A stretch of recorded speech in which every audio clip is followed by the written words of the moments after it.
जय श्री कृष्णा। आज आप लोगों को एक छोटी सी घटना बताऊंगा, जिस घटना को सुनने के बाद आप कभी भी प्रॉपर्टी खरीदते टाइम धोखे से बचेंगे या प्रॉपर्टी बेचते टाइम आप धोखे से बचेंगे।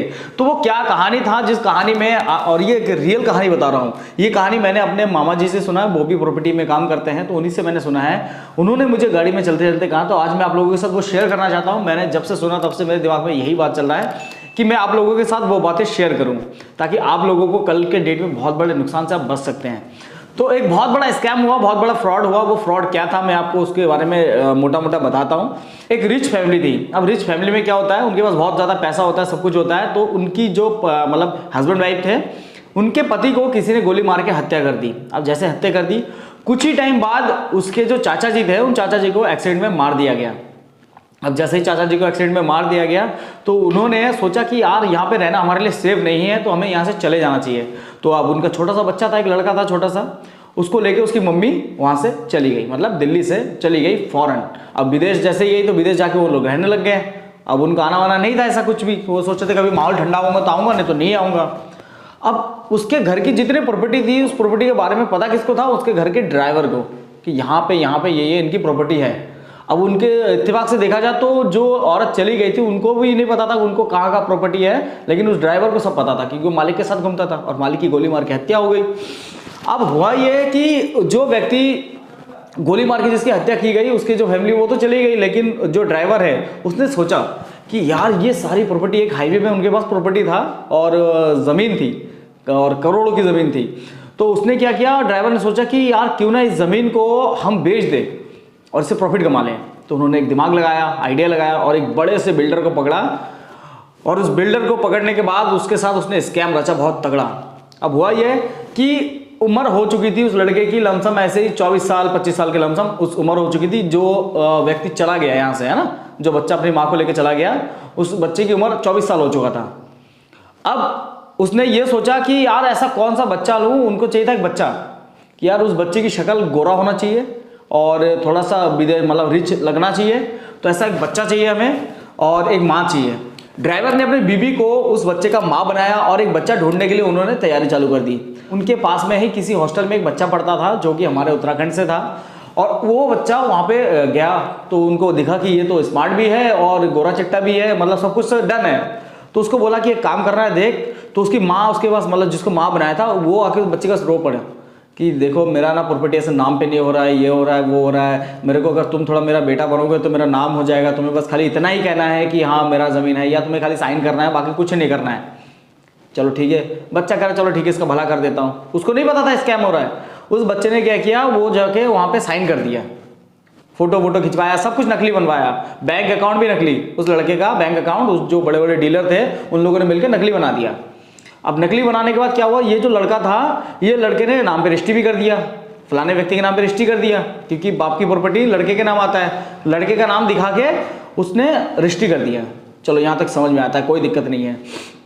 अब हुआ ये कि जब रजिस्ट्री हो गई तो उसके कुछ टाइम बाद उसमें और कुछ जमीन था, काफ़ी टाइम बाद, और लमसम उस बात को हो गए थे 5 से 6 साल। 6 साल बाद उसको पता चला कि और भी प्रॉपर्टी है। जो ड्राइवर था उसको लगा कि और भी प्रॉपर्टी है, ये भी नाम पे करा लेता हूँ। जब दोबारा उस लड़के के पास आया तो लड़की की उम्र और बढ़ गया था 5-6 साल, तो वो मैच्योर हो गया था। तो उसने सोचा, उसने बोला कि ऐसा है और थोड़ा प्रॉपर्टी है तो मेरा प्लीज़ नाम पे करा दो। और उसने थोड़ा सा दिमाग लगा कि यार कुछ तो स्कैम है, कुछ तो गड़बड़ है, ये मेरे को दोबारा नाम पर कराने के लिए कह रहा है। पहले तो चलो कर दिया था, ये दोबारा आ गए, भैया मैं नाम पे नहीं करूँगा, ऐसा उसने बोल दिया। तो उसकी माँ फिर रो पड़ी कि ये लास्ट बार, इसके बाद कभी नहीं कहूँगी। तो उसने कहा चलो ठीक है, कह रहे भाई हम इसको आपके लिए पे भी करेंगे, आपको पैसे भी देंगे, देखो ऐसी ऐसी बात है, हमारे घर में दिक्कत है, आप थोड़ा कर दो।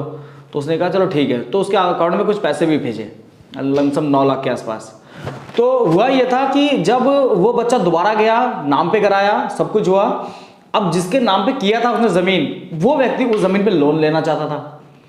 अब हुआ ये कि जो लोन आप लेते हैं किसी भी ज़मीन, इसलिए मैं कहता हूँ किसी भी ज़मीन को अगर फ्रॉड है या नहीं है जानना चाहते हैं तो उस पर लोन लीजिए, आप सेटिस्फाई हो जाएंगे, क्योंकि बैंक इतना जांच करता है जितना आपने सोचा भी नहीं होगा।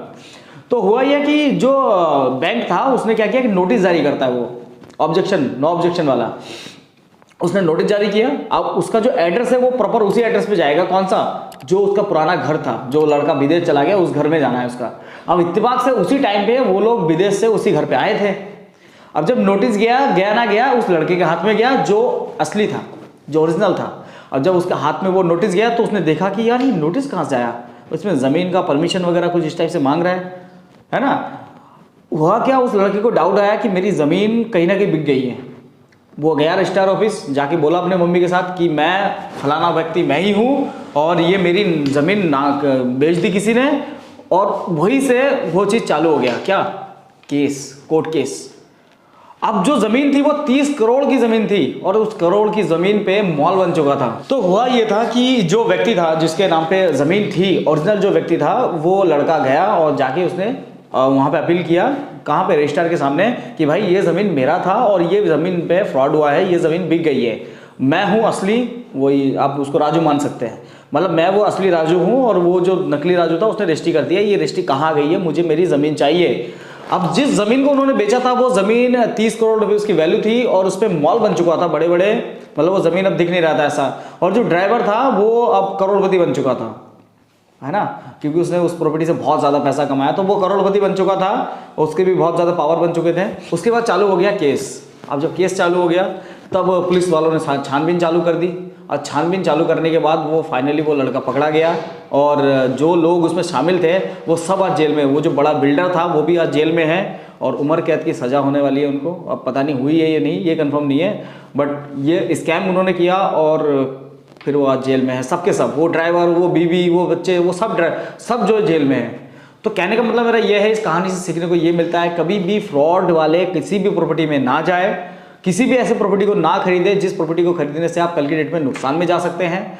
और कभी भी कोई भी प्रॉपर्टी अगर लेना है और आपको डाउट आ रहा है उसमें, तो आप उस पर लोन जरूर लीजिए, क्योंकि लोन एक ऐसी चीज है जिससे पूरी वेरिफिकेशन होती है, कौन सी, आपकी जमीन की। और जो आप मकान ले रहे हैं, कुछ भी ले रहे हैं आप, अगर अदर स्टेट में ऐसी जगह ले रहे हैं तो वो चीज़ ज़रूर जांच कर ले। और एक चीज़ बताओ, कोई भी ज़मीन खरीदते टाइम आप एक चीज़ का ज़रूर ध्यान दीजिए कि उसका 12 साल ज़रूर निकाले।